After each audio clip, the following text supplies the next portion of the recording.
Ayon sa Pag-asa, easterlies, mainit na hangin na nagmumula sa dagat Pasipiko ang nakakaapekto sa ating bansa. Walang bagyo o low pressure area na minomonitor sa loob at labas ng ating PAR na maaaring makaapekto sa lagay ng panahon. Samantala, opisyal na pong dineklara ng Pag-asa ang pagsisimula ng dry season o panahon ng tag-init sa ating bansa.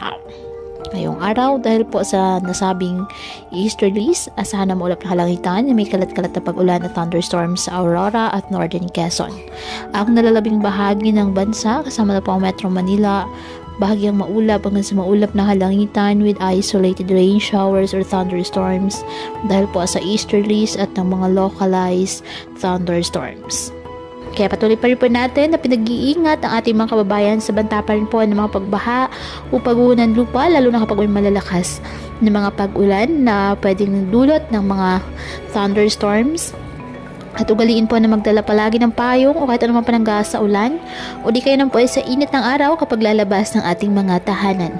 At yan po muna ang update sa lagay ng panahon ngayong araw. Muli patuloy po tayo na mag-ingat at palaging tandaan, God loves you. Stay safe.